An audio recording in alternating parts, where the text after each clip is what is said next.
बिस्मिल्लाहिर्रहमानिर्रहीम। अरशद लोधी काम दियां गल्लां नाल हाज़िर खिदमत है। दोस्तों, इस वक्त मैं रिंग रोड बहरिया टाउन की साइड ते मौजूद हाँ। तो बहरिया टाउन दे विच रिंग रोड का काम बड़ी तेज़ी दे नाल जिहड़ा ना वो जारी सारी है। तो मैं स्पैशल अज दोस्तां नूं इस रिंग रोड की जिहड़ी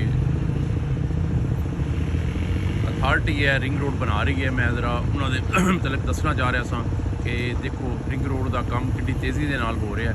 तो अलहमदुलिल्लाह तकरीबन मैं समझना कि जोड़े तमाम पिलर ने वेखो जो साइड के उत्ते उन्होंने रखने ने वो भी सारे तकरीबन तैयार कर दिते हैं उन्होंने, ठीक है जी।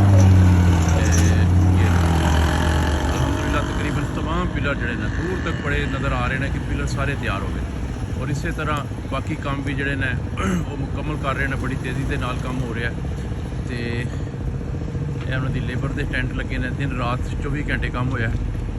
और बहरी टाउन का मेन बुलेवार्ड जोड़ा वो जो पुल बनना वो वास्ते है तमाम जोड़े पिलर सन वो तकरीबन आलमोस्ट मुकम्मल हो गए हैं। चंद एक रह गए हैं जिन्हों की थोड़ी बहुती जी है फिलक मुकम्मल रह गई है।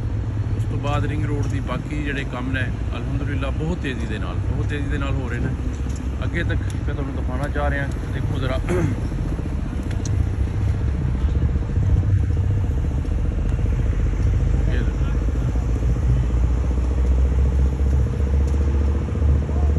स्पीड नाल काम होया और बहुत पायदार और बड़ा अच्छा काम हो रहा है। मैं मतलब डेली बेसिस से तो गुजरना तो मैं देखना कि यार काम की स्पीड और क्वालिटी और म्यार जोड़ा है वो बहुत ज़बरदस्त है।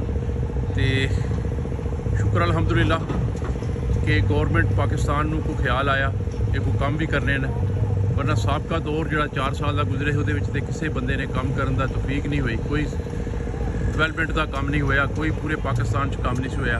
लेकिन हुकूमत ने आंदे कुछ ना कुछ करके दिखा दिता है। तो बहरिया टाउन वास्ते एक बड़ी अचीवमेंट है कि इंशाअल्लाह ताला इस साल के एंड से 12वें महीने इंशाअल्लाह ताला ये प्रोजेक्ट मुकम्मल हो जाएगा और इंशाअल्लाह ताला बहरिया टाउन एक बहुत बड़ी सहूलत जी है मुयसर हो जाएगी।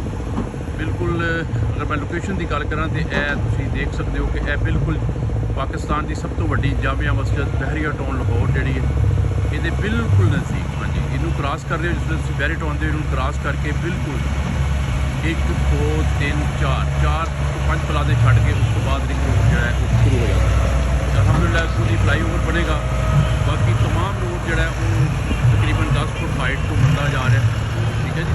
बड़ी तेज़ी काम हो रहा है। तो मिट्टी जी है वो पै रही है। हाँ, रोड भी ऊँचा करके बनाना होता है, इस वास्ते मुसलसल जो ना वो काम हो रहा है बहुत तेज़ी के नाल जारी सारी है काम। सोचा कि अज मैं बता दें कि यार जल्दी नाले काम हो रहे हैं। अलहमदुलिल्लाह अल्लाह का शुक्र है कि तमाम वर्क जोड़ा मुकम्मल हो रहा है। पाइप लाइन वगैरह बिजली की तार गुजरने वास्ते तमाम जो पाइप ने वो भी कर रहे हैं, बिजली का काम भी हो रहा है। और तमाम पिलर जोड़े तैयार करके उन्होंने कंप्लीट कर दिए। इंशाअल्लाह फिर टाइम मिले फिर इंशाअल्लाह ताला मज़ीद तुहानूं वीडियो दसांगा। कल तक इजाज़त, अल्लाह हाफ़िज़।